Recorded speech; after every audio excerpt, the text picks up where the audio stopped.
Rabbi इश्रह ली सदरी व यस्सिर ली अमरी वहलुल उक़दतम मिन लिसानी यफ़क़हू क़ौली।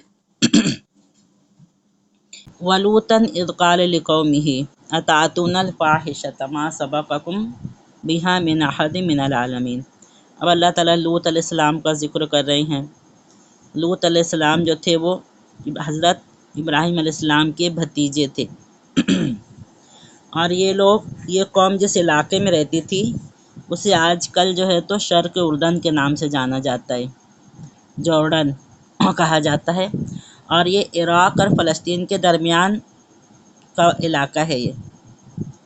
और बाइबल में इस कौम का जो सदर मुकाम था वो सदूम बताया जाता है, जो कि आज भी जो डेड सी पाया जाता है बहिरा मुर्दार, उसके करीब किसी जगह वाक़ था। और अभी जो डेड सी मौजूद है, जहाँ पर जिस समंदर में कोई एक छोटा सा जानवर भी नहीं पाया जाता, ज़िंदा नहीं होता, उसका पानी इतना जहरीला है, डेड सी बहिरा मुर्दार, कि वहाँ पर कोई कौम आबाद नहीं है। वही जगह लूत कौम में लूत की आबादी की जगह थी, वहीं पर ये लोग आबाद थे। और बहुत बड़े बड़े 4 शहर इनके पास थे। और इन शहरों के दरमियान के इलाका भी बहुत ज़्यादा गुलो गुलजार था कि मीलों तक सिर्फ बाग ही बाग थे। और उसकी खूबसूरती को और जमाल को देखकर इंसान पर एक तरीक़े की कैफ और मस्ती छा जाती थी। मगर आज उनके गलत फ़ेल की वजह से कहीं पर भी उनका नाम व निशान नहीं मौजूद है। और वो जो पूरी की पूरी बस्ती थी आज वो बहरे मुर्दार में तब्दील हो गई है, डेड सी में तब्दील होकर रह गई है। तो यहाँ पर लूत अलैहिस्सलाम फरमाया जा रहा है कि और लूत अलैहिस्सलाम ने जब अपनी कौम से कहा कि अतातूनल फ़ाहिशता, तुम ऐसी बेहयाई करते हो, मा सबक़कुम बिहा मिन अहदिम मिनल आलमीन, तुमसे पहले दुनिया के किसी इंसान ने भी ऐसा काम नहीं किया। जो बेहयाई तुम कर रहे हो, किसी ने भी तुमसे पहले इस काम को नहीं किया।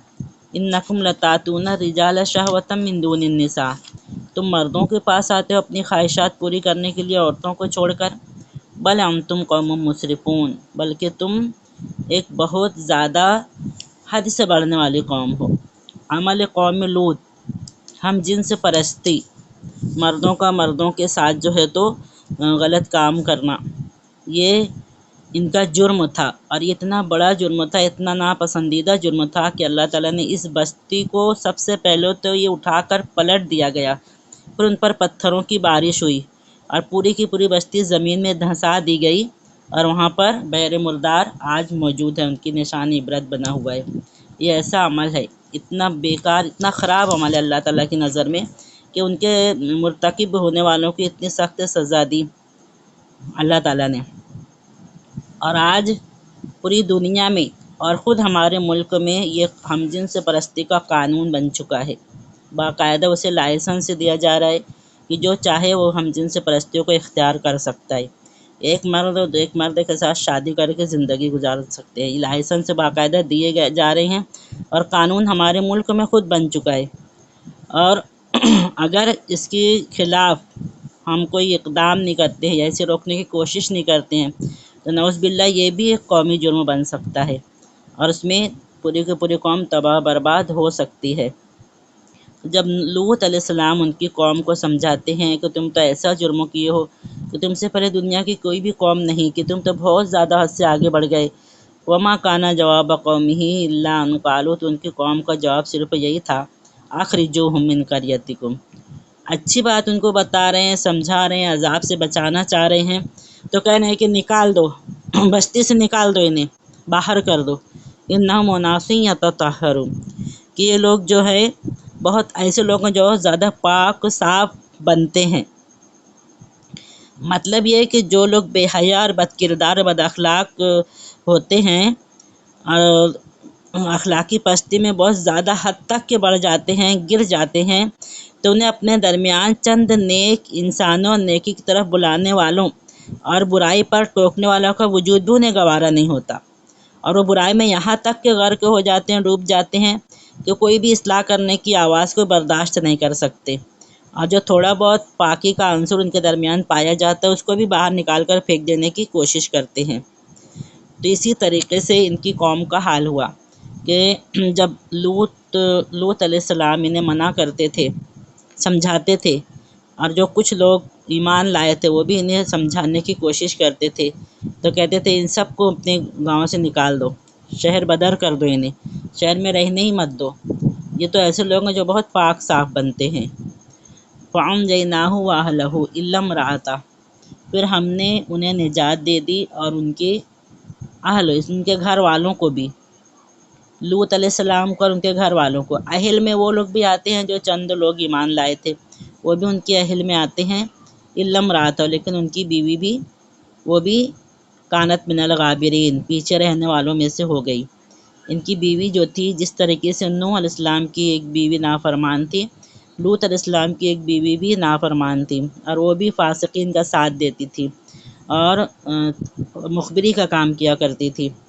جو بھی باتیں ہوتی تھی لوط علیہ السلام کے گھر میں، یا جو بھی آیتیں نازل ہوتی تھی، جو بھی باتیں ہوتی وہ لے جا کر ان کو پہنچا دیتی تھی۔ تو جس وقت عذاب آیا، عذاب کا وقت ہوا، تو اللہ تعالیٰ نے لوط علیہ السلام کو اور اہل ایمان کو کہا کہ صبح صبح بالکل تم لوگ یہاں سے نکل جانا اور پلٹ کر بھی نہ دیکھنا۔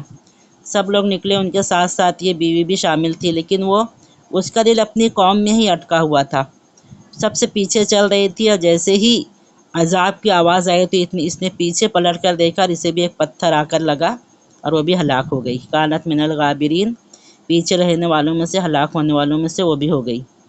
وَأَمْطَرْنَا عَلَيْهِمْ مَطَرًا فَانظُرْ كَيْفَ كَانَ عَاقِبَةُ الْمُجْرِمِينَ، تو ہم نے ان پر بارش برسائی۔ بارش کیسی برسائی؟ پانی نہیں تھا، اس بارش میں پانی نہیں تھا، پتھروں کی بارش تھی۔ قرآن مجید میں تقریباً 11 سے 12 مقامات پر مطرن کا لفظ جو ہے پتھروں کی بارش کے لیے، عذاب کے لیے استعمال ہوا ہے۔ مطرن عام طور سے بارش کے میننگ میں آتا ہے جو بارش برستی ہے، لیکن یہاں پر جہاں عذاب کے مقامات ہیں وہاں پر اللہ تعالیٰ نے 11 سے 12 مقامات پر اس بارش کو پتھروں کی بارش کے جگہ پر استعمال کیا ہے۔ وَأَمْطَرْنَا عَلَيْهِمْ مَطَرًا، ہم نے ان پر بارش کی، پتھروں کی بارش کی۔ پتھر بھی ایسے نشان زدہ ہوتے تھے کہ وہ جس کے نام کا ہوتا تھا اسی کو جا کر لگتے تھے اور وہیں پر وہ ختم ہو جاتا تھا۔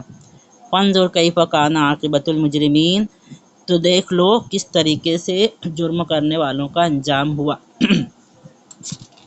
جن لوگوں نے اللہ کی نشانیوں کو جھٹلایا، اللہ کے نبیوں کو جھٹلایا، کفر شرک کیا، اپنی منمانی کی، اپنی ناجائز خواہشات کے غلام بن گئے اور اپنی منمانی زندگی گزارنے لگے اللہ تعالیٰ کی لائیو ہدایات کے خلاف، تو ان لوگوں کا ایسا انجام ہوا جس میں سے ہم یہ اقوام، قوم نوح، قوم عاد، قوم سمود، ان کا انجام پڑھ چکے ہیں کہ کس طریقے سے ان کا نام و نشان بھی دنیا سے مٹا دیا گیا، صرف ایک قصہ پارینہ بن کر رہ گئے یہ لوگ۔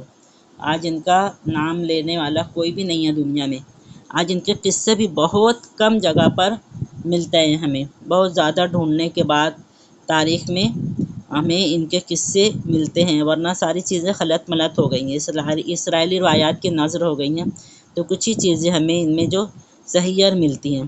اور قرآن مجید میں تو جو جتنا حصہ اللہ تعالیٰ بیان کرنا چاہتے ہیں عبرت کے لیے، نصیحت کے لیے، اتنا ہی حصہ اللہ تعالیٰ ہمیں بتاتے ہیں۔